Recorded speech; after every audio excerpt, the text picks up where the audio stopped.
Bom dia. Hoje temos connosco Ramiro Gonçalves, primeiro secretário da Comunidade Intermunicipal do Alto Tâmega e Barroso, e vamos falar da CIM, do que se tem feito e do que nos reserva ao futuro.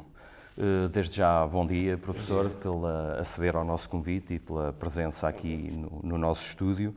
E começamos exatamente por falar, depois de uma época pandémica que afetou tanto a população e a nossa região, como vê e que análise se pode fazer a este regresso à normalidade? Antes de mais, bom dia e obrigado pelo convite, é um prazer estar aqui com todos.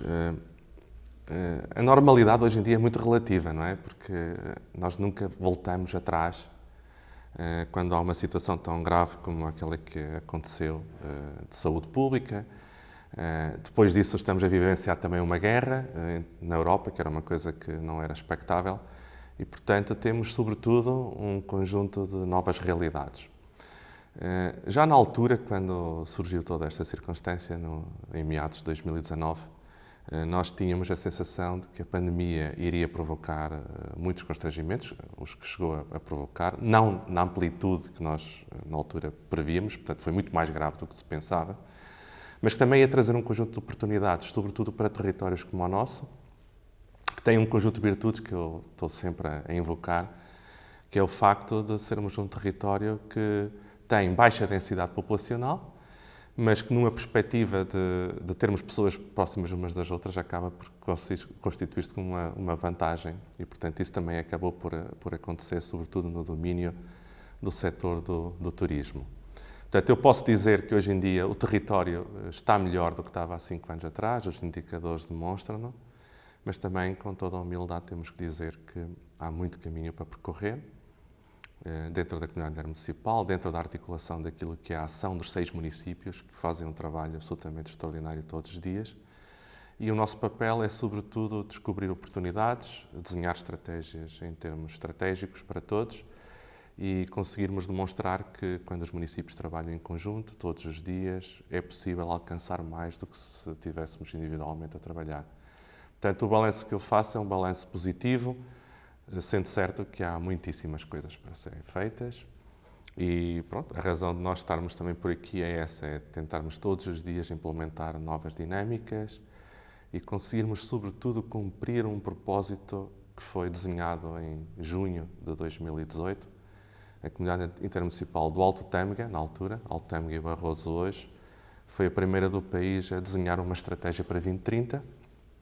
E a estratégia é uma estratégia bastante disruptiva, porque fundamenta toda a sua ação no domínio que é único em Portugal e que é o de fomentarmos a capacitação a todos os níveis para que o território consiga tirar maior vantagem de tudo o que tem de endógeno, que é absolutamente extraordinário em termos de ativos, mas que até à data ainda não conseguiu gerar economia suficiente para conseguirmos que a demografia não nos seja tão desfavorável e consigamos, cada dia que passa, fixar mais pessoas e atrair também mais pessoas para o território. O professor falou da demografia e os transportes foi uma das coisas que a CIM chamou a si.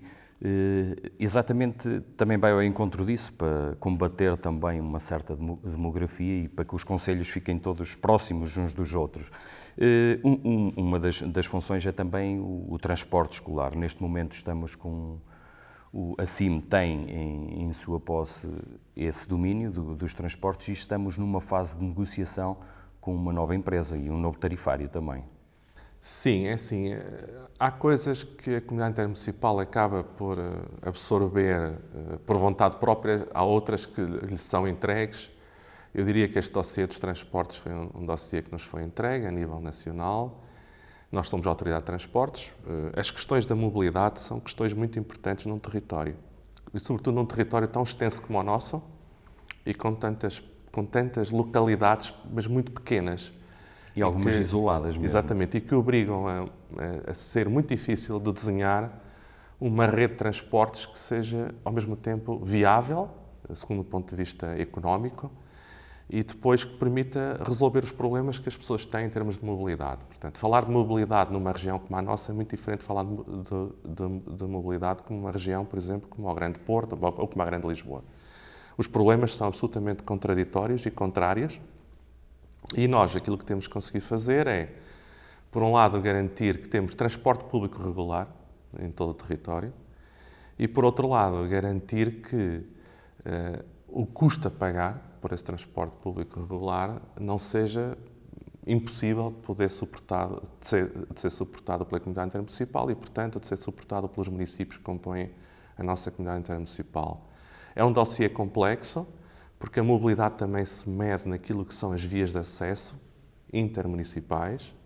E nós às vezes não são as melhores. Não são as melhores e nós sabemos que temos um grande handicap no nosso território que, vezes tem conta, os nossos presidentes têm dado conta dele à tutela e que infelizmente ainda não está ultrapassado, que é, há um eixo horizontal no território que não está resolvido em termos de mobilidade, que é o eixo que liga Montalegre, Chaves, Valpaços, e que é um eixo muito relevante, que depois também...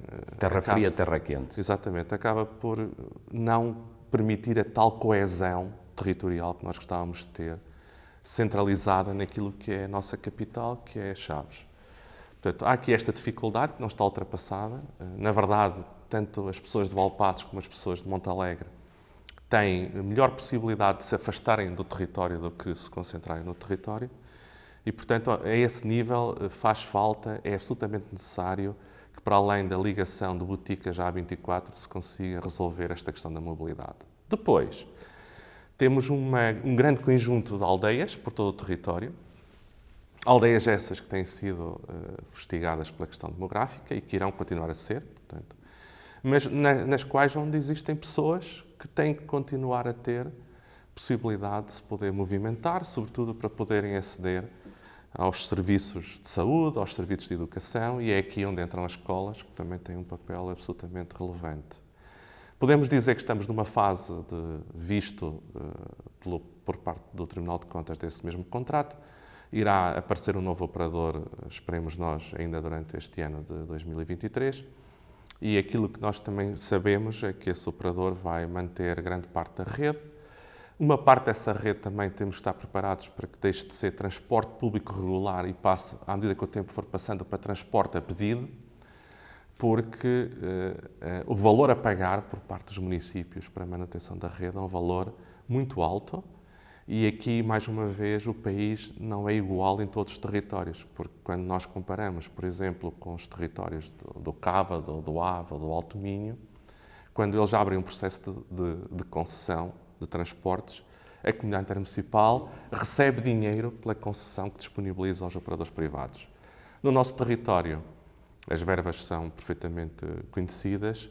O Altâmega e Barroso vai ter que pagar cerca de 1 milhão de euros por ano para manter uma rede de transporte público regular e, portanto, é uma desvantagem muito grande porque nós pagamos para ter o transporte porque não temos pessoas suficientes nem a bilhética paga a rede. Mas é um assunto muito complexo que vai obrigar no futuro muitos mais processos de concertação. E eu dava aqui só um outro exemplo que todos com certeza perceberão. Não vai ser possível ter transporte todos os dias de todas as aldeias para as suas sedes de concelho. E, portanto, vamos ter que ter concertação na saúde, por exemplo, para que se garanta que quando alguém necessita de ir a um centro de saúde, se consiga fazer alguma concertação para que as pessoas da mesma aldeia sejam atendidas nos mesmos dias, desde que não sejam episódios de muita urgência. E, portanto, vamos ter que otimizar cada vez mais a rede para conseguir garantir que a rede se consegue manter e adequar às nossas necessidades. Consegue adequar. Portanto, é um dossiê complexo, um dos dossiês complexos que foi herdado, digamos assim, mas que é um dossiê absolutamente indispensável, porque se as pessoas não se conseguirem movimentar no território, o território não existe enquanto território. Isso é absolutamente crítico. Professor, o território do Altâmega e Barroso tem neste momento 264 pontos de interesse turístico. O turismo continua a ser a grande aposta da CIM? Ou vai continuar a ser, uma vez que foi uma aposta ganha até aqui? O turismo é uma aposta, não é a maior aposta da comunidade intermunicipal, mas é uma aposta importante. E é uma aposta importante porquê? Porque permite, de alguma forma, que aquilo que falávamos há pouco, o trabalho em rede, consiga cumprir os objetivos dos 6 municípios que compõem a comunidade intermunicipal. Nós somos um território que tem esses 264 pontos de especial interesse turístico, porque temos outros. Mas esses estão catalogados, estão bem identificados e fazemos uma promoção sobre eles de uma forma integrada. Se há matéria onde se fez trabalho de forma consistente, e se vai continuar a fazer de forma consistente, é esta temática do turismo, porque o turismo é um produto que nós vendemos, é um produto de atração de pessoas e é um produto de geração de economia. Portanto, não há nenhuma dúvida sobre isso, que rivaliza com outros produtos tão relevantes, como, por exemplo, a extração dos granitos na zona de Vila Pouca da Gaia e das Pedras Salgadas, ou até com aquilo que é o grande eixo da água, quer água termal, quer água mineral, quer também com toda a outra lógica dos produtos endógenos mais do lado de Valpaços, onde a castanha tem um valor económico muito relevante. Mas o turismo é também um aspecto relevante. E é um aspecto relevante porquê? Porque mexe com muitos domínios da economia, ao mesmo tempo, e permite também que as nossas atividades na área do comércio e na área dos nossos produtos agrícolas tenham aqui uma alavancagem. Tem outra visibilidade. Exatamente. Também. É muito diferente para nós fazermos a promoção, por exemplo, do fumeiro, ou da carne barrosé, ou da carne maronesa, de uma forma isolada ou integrada num produto turístico. E, portanto, isso tem um valor de alavancagem grande e isso reflete-se em todos os produtos do território. Quando nós olhamos também para o folar de Valpaços, ou quando olhamos para o azeite ou para o vinho, ou até para as nossas termas, incorporadas num produto turístico, é muito mais fácil e o valor que é acrescentado é muito maior para o território e com isso, com certeza, vamos gerar mais economia. É importante dizer-se que aqui também há resultados e, voltando à situação da sua pergunta inicial, no que diz respeito à pandemia, sim, a pandemia, se há uma pequena dimensão que trouxe de vantagem para territórios com as características do nosso, foi no domínio do turismo, porque foi possível às pessoas perceberem que havia territórios como o nosso, que tinham capacidades e qualidade e produtos únicos e, portanto, tudo isso acabou por nos favorecer naquela altura em que as pessoas tentavam afastar umas das outras e procuravam territórios com uma dinâmica e uma capacidade de respirar um ar de muita qualidade e de segurança e por aí fora. Portanto, sim, é uma dimensão muito relevante e é uma dimensão de concertação também. Porquê? Porque é uma agenda de eventos no território, porque se faz concertação entre os municípios para maximizar a presença das pessoas no território, porque há um objetivo claro. Nós, neste momento, temos 1,8 noites de presença média dos turistas e queremos chegar a 2,2 noites, que parece pouco, mas é algo muito ambicioso. É uma taxa e já isso só considerável. se consegue fazer se quem venha por onde vier, perceber que no território há mais coisas para visitar. E, portanto, não deixa de ser curioso que, à data de hoje, nós tivemos provavelmente no território o melhor janeiro de sempre. Porquê? Porque tivemos 3 eventos que são 3 âncoras, a Feira do Fumeiro e do Porco de Boticas, a Feira do Fumeiro de Montalegre e também uma Sexta-feira 13. E, independentemente de onde as pessoas venham, aquilo que é para nós importante, e é esse o trabalho que é feito pelo Posto de Turismo, que é um projeto também único a nível nacional e a nível supramunicipal, que é conseguirmos, venham de onde venham, que todo o território ganhe. E nós sabemos hoje que quando há eventos no Barroso, todo o território está cheio e todo o território acaba por conseguir vender tudo aquilo que tem de relevante. O Barroso não tem grande resposta em termos de hotelaria e essa resposta acaba por acontecer nos outros municípios do Exatamente. do Para nós o mais importante é que o território no seu todo tem essa resposta e o território no seu todo tem essa resposta. Depois, de onde vêm as pessoas e qual é a âncora que permite que as pessoas venham, para nós é indiferente, o que é importante é que todo o território ganha e todo o território ganha com estes eventos e com muitas outras coisas que são feitas por todos os municípios. Professor, esta comunidade intermunicipal do Altâmega tem demonstrado, e Barroso tem demonstrado grande vitalidade e talvez por isso tenha sido das CIMs com maior visibilidade em termos nacionais. A água foi e continua a ser a grande aposta. É uma aposta ganha a água, até porque temos a Aquavalor também que está a dar provas disso. Nós não estamos nada preocupados com a questão da visibilidade, porque não é esse o nosso tópico. O nosso tópico Mas é certo que todos está a ter. os dias, é verdade, todos os dias conseguirmos que o território consiga dar passos no sentido de cumprir o objetivo que foi definido pelos presidentes, que é o de fixar e atrair pessoas. E isso está muito claro na estratégia. A água é um elemento agregador e é identitário e é único e não é replicável. Daí ser tão importante nós focarmos a nossa atenção nesse elemento. Porque os territórios, para se conseguirem distinguir uns dos outros, têm que ter esses elementos que sejam realmente identitários e que permitam distingui-los de tudo aquilo que está à volta. A água permite fazer isso nas suas 4 dimensões. Na dimensão do turismo, que já vimos há pouco, mais na perspectiva da natureza, dos nossos rios, das nossas albufeiras, das nossas termas, que são um produto inigualável. Nós temos uma água Tem mesmo as a águas 72 graus, também. como também temos águas para serem bebidas e temos águas extraordinárias para serem bebidas. Mas depois há outras dimensões. Nós somos, este território, é um dos territórios que produz mais energia através da água, como também é um território que neste momento produz energia através do calor. E isto pode perspectivar que a longo prazo, por exemplo, nós poderemos ser um território sustentável, segundo um ponto de vista energético, que é algo que não é replicável para outros territórios. E, portanto, para que isto aconteça, nós temos que acrescentar o tal conhecimento que falta, porque temos que tirar maior proveito daquilo que é endógeno. E nas outras dimensões também acontece a mesma coisa, na dimensão da agricultura ou na dimensão do termalismo, nós temos que conseguir inverter alguns dos processos e gerar maior valor através daquilo que é o produto endógeno. O surgimento do Aquavalor é um extraordinário exemplo daquilo que foi uma estratégia baseada na capacitação e tem esse propósito, o Aquavalor. Tem o propósito de conseguir pegar na água e, através dela, gerar mais valor. E muitas vezes isto não fica claro para todas as pessoas, mas eu dou apenas um exemplo para que se consiga entender qual é a estratégia. E para se perceber que a estratégia não dá resultados no mês seguinte. Ou seja, a dimensão da capacitação e do conhecimento demoram mais tempo a trazer resultados, mas também quando trazem mais resultados, normalmente os resultados estão de outra envergadura. Portanto, olhando para o Aquavalor e para os seus propósitos, imagine-se que o setor termal, por exemplo, tem, e o nosso é extraordinário, temos as segundas termas mais importantes do país, e temos que perceber que essas termas têm uma capacidade de carga. Ou seja, o número de tratamentos que é feito todos os dias tem um limite máximo. Portanto, imaginemos que nós todos os dias tínhamos aviões a aterrar próximo de nós e que todas as pessoas que vinham lá queriam fazer tratamentos, era impossível fazer tratamentos a toda a gente porque aquilo tem uma capacidade de carga máxima e aumentar essa capacidade de carga implicava um investimento muito grande que nem sempre se consegue ter retorno dele em curto prazo.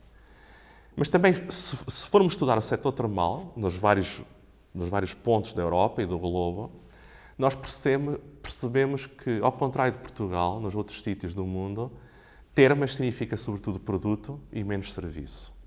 Em Portugal, termas significa serviço, tratamento termal e menos produto termal. Muito bem. Aquilo que o Aquavalor está a fazer com as termas de Chaves e com outras termas a nível nacional e internacional é desenhar produto termal. O que é que isto significa? Significa que, em breve, nós vamos ter produtos que podem ser vendidos à escala global e que vão gerar valor para as termas de Chaves, tal qual geram os tratamentos, mas sem ter essa capacidade de carga, ou seja, que possa ser escalável. O Aquavalor cumpre muito bem essa função, é normalmente dado como um exemplo, já a nível nacional, de como podemos inverter uma lógica de desenvolvimento, mas como todos também saberão, é um projeto que luta todos os dias com as suas necessidades, as suas crises de crescimento. E tem certamente dificuldades e, com também. certeza, todos os dias com problemas. Mas estamos muito contentes porque conseguimos ter quando se desenhou o Aquavalor, desenhou-se como plano de negócios há 21 anos e estamos a conseguir antecipar os objetivos dos anos sucessores e o Aquavalor, neste momento, já é um laboratório acreditado de águas, portanto, já permite fazer análise de águas. É recente para todos os privados. E consegue fazer de uma forma certificada. Portanto, podemos dizer que temos, neste momento, no nosso território, um laboratório de águas que é um dos principais a nível nacional e que pode fazer muitas análises de águas, desde o mais simples até o muito complexo. Este exemplo do Aquavalor é o exemplo que nos tem permitido também pensar outros centros de capacitação no território. Que estão previstos e que se pode falar um bocadinho do futuro e que eu julgo que quer o Valor Barroso para potenciar aquilo que é hoje esta certificação internacional que temos no Barroso, extraordinária, no que diz respeito ao património agrícola, no que diz respeito ao património mundial agrícola, como também o agrovalor que vai conseguir valorizar aquilo que é de endógeno. Ou seja, o tópico é sempre este. Não chega a dizermos que, por exemplo, Valpaços, de forma constante, ganha medalhas dizendo que tem os melhores azeites do país ou os melhores azeites do mundo. É preciso conseguir vender esses azeites por um valor mais alto e, para que isso aconteça, temos que acrescentar conhecimento. Temos que conhecer mercados, temos que saber como é que se pode incorporar maior vantagem nas próprias embalagens, como é que conseguimos fazer um marketing mais direcionado. E até o próprio design pode ter de sofrer alterações. Só se consegue fazer com conhecimento e, portanto, esperemos que seja possível implementar todos estes projetos, como também um que temos para valorizar a parte da indústria extrativa. E se isso acontecer, o acrescentado valor ao endógeno vai permitir que esta região, que tem tanto de endógeno e tanta qualidade, consiga gerar melhor economia e fixar mais pessoas aqui, recebendo mais dinheiro. Isso é importante, certamente. E ao falar disso, tenho de lhe fazer esta pergunta. Já se pensou no novo embaixador? É assim, o surgimento dos embaixadores do Altâmega Barroso tem um critério, que é o critério de serem extraordinários a nível mundial. Neste momento temos 2, que ganharam prémios mundiais, portanto colocamos a fasquia muito alto, digamos assim. Muito alto mesmo. Portanto, há pessoas com muita qualidade no território. Se há coisa que todos nós percebemos hoje, e eu especialmente, que embora seja um flaviense, passava muito tempo fora do território, agora passo mais, este território tem pessoas de muitíssima qualidade. Este território tem pessoas que desempenham as suas atividades dentro e fora com muitíssima qualidade.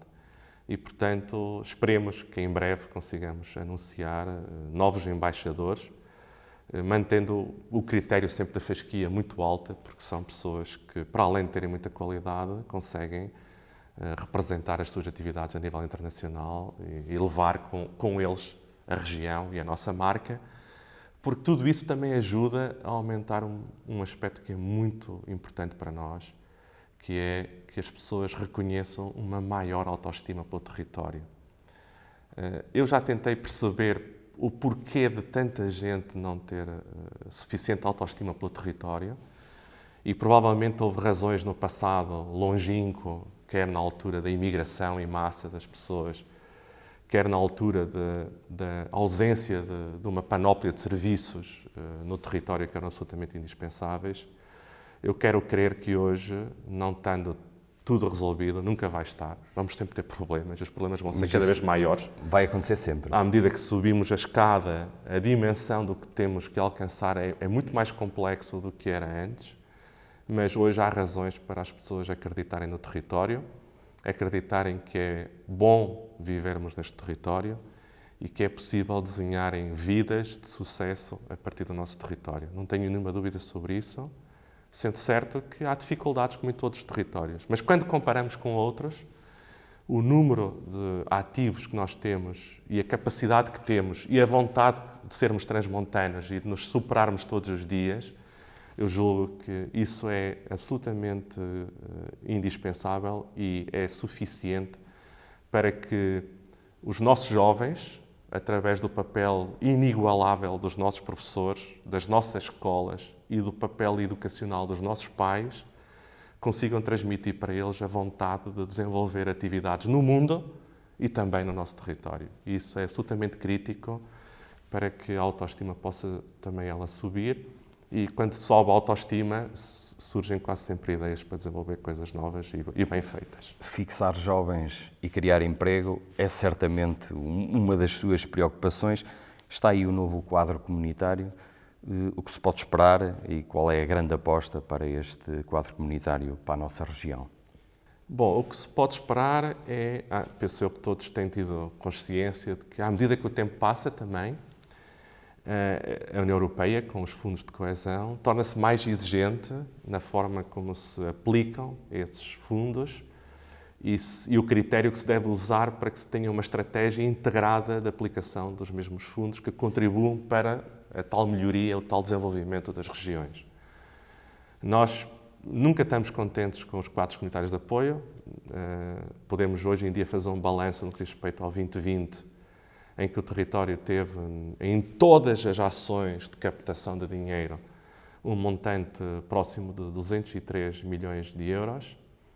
203 milhões de euros não é suficiente para o nosso território, independentemente de qual seja o indicador que seja utilizado, e, portanto, os nossos presidentes têm reivindicado uma verba maior, até para que seja possível irmos diminuindo o fosso em termos de coesão perante outros territórios da região norte, mas, sobretudo, também o mais importante do que o montante de dinheiro que possa vir é conseguirmos garantir que temos a possibilidade de escolher onde colocar o dinheiro. Porque quando às vezes os fundos comunitários são desenhados para um país igual, sabendo nós que o país é muito diferente de uma região para a outra. Nós estamos a perder juventude.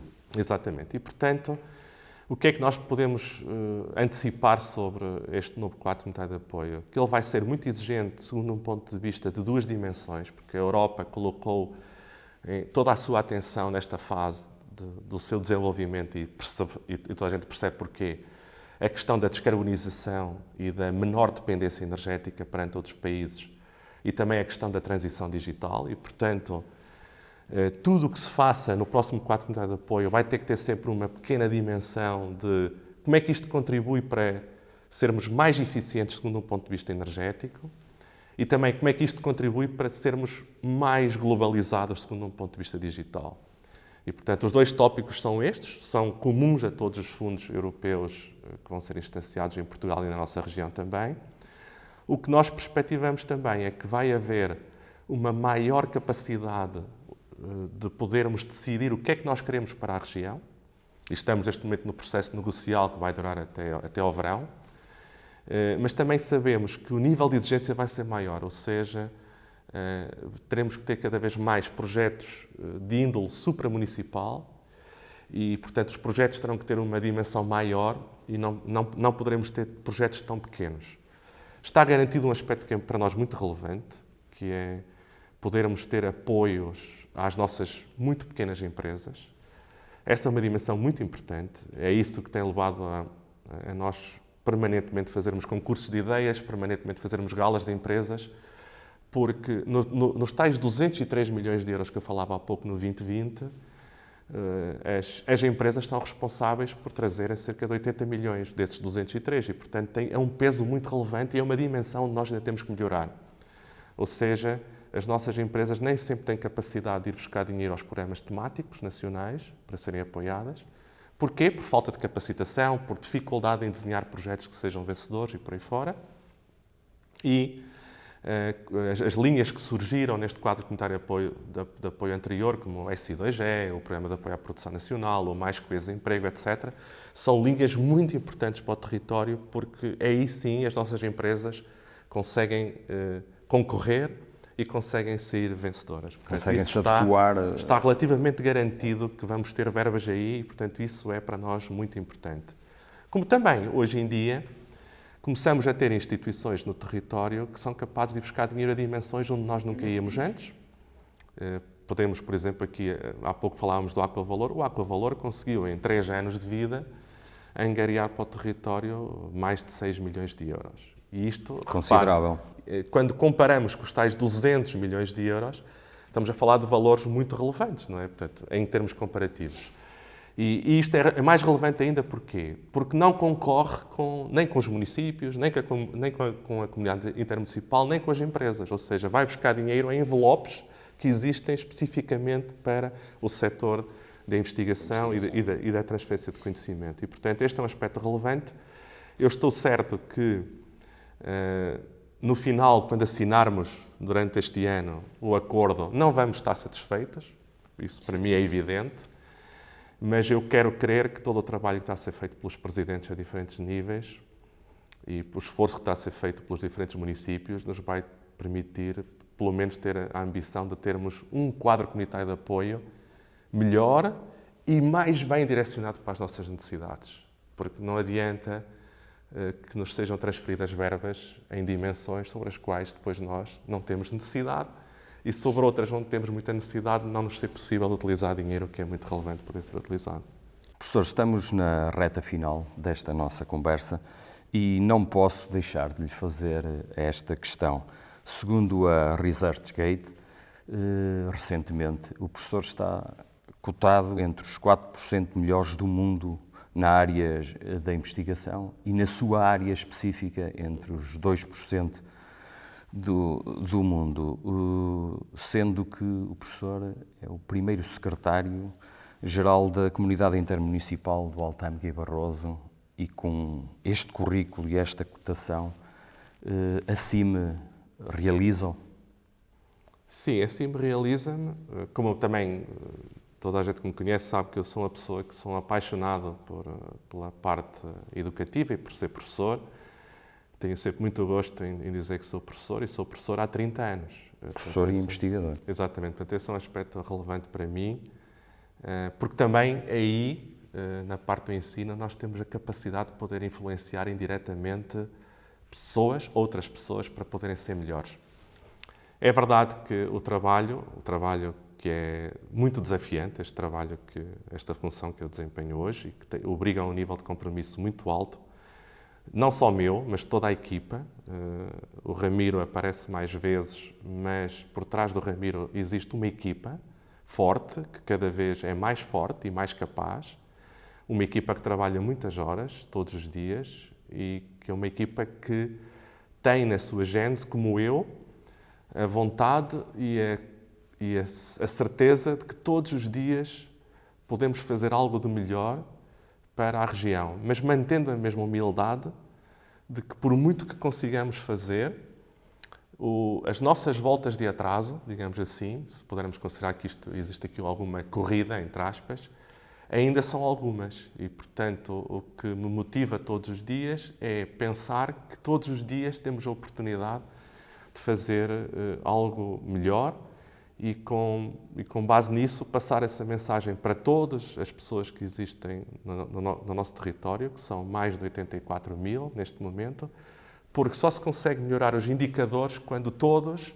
conseguimos fazer um pouco melhor do que fazíamos antes. Mas depois não se sente um pouco perdido vendo nesta cotação, como, se assim se pode dizer, como investigador? Não. Eu sou uma pessoa que me sinto feliz por aquilo que estou a fazer hoje. Na verdade, quando os senhores 6 presidentes me convidaram há 5 anos atrás, eu tinha algumas dúvidas porque tinha sobre mim a dificuldade de acreditar que era possível incluir mais uma dimensão, e era uma dimensão que eu desconhecia. Hoje eu posso garantir que continuo a fazer a minha investigação. É verdade que não leciono, eu leciono muito pouco. É verdade que isso me consome todos os fins de semana e mais alguns que pudesse existir, mas eu acredito sinceramente, e acho que é uma boa mensagem para deixarmos para todas as pessoas, de que quando nós nos sentimos realizados naquilo que estamos a fazer num dado instante, a nossa capacidade de elasticidade é muito grande. E desde que exista vontade e depois exista sentido de humildade para perceber que temos muito para percorrer, as coisas acabam por acontecer e é quase como que montar um grande puzzle. Ou seja, olhar para o território é olhar para um grande puzzle onde cada peça vai ter um papel. O papel da comunidade intermunicipal é apenas uma peça do puzzle, não é mais do que isso. E o puzzle faz-se da articulação e da afinação de todas as peças. Há quem acredite na sorte e no azar. Eu acredito que a sorte e o azar têm uma grande relevância no curto prazo, mas no longo prazo tem muito pouco impacto. Esta região o que tem é pessoas extraordinárias, que eu conheço hoje melhor do que conhecia há 5 anos atrás, que todos os dias dão o seu melhor. E o nosso papel enquanto comunidade intermunicipal é puxar por elas, lançarmos desafios em permanência, aquilo que eu também faço junto da minha equipa, e por isso não sou propriamente uma pessoa fácil dentro da equipa, mas também dentro da minha equipa eu sinto que cada vez mais, quase todos, se lançam desafios todos os dias para fazerem coisas difíceis. Não se consegue fazer nada sem errar. Esse é algo que eu aprendi há muito tempo atrás. E para se fazer coisas muito boas, tem que se errar muitas vezes. E, portanto, todos os dias também temos a consciência de que há coisas que não saem tão bem, mas também temos a consciência de que todos os dias estamos a aprender e, portanto, da vez seguinte vamos conseguir fazer melhor, e se conseguirmos fazer melhor da vez seguinte, com certeza que os resultados globais vão melhorar. Há um propósito relevante aqui nesta tarefa, que é de conseguirmos preparar a comunidade intermunicipal agora para este novo ciclo, porque é um ciclo muito mais exigente para a comunidade intermunicipal. E se isso acontecer, a dose de felicidade é grande, e quando a dose de felicidade é grande, tenho a certeza que nós vamos conseguir superar e fazer coisas extraordinárias. Muito obrigado, professor. Obrigado. Agradeço a disponibilidade para estar aqui connosco. Foi um prazer. Foi a entrevista com o primeiro secretário-geral da Comunidade Intermunicipal do Alto Tâmega e Barroso, Ramiro Gonçalves. Até uma próxima oportunidade.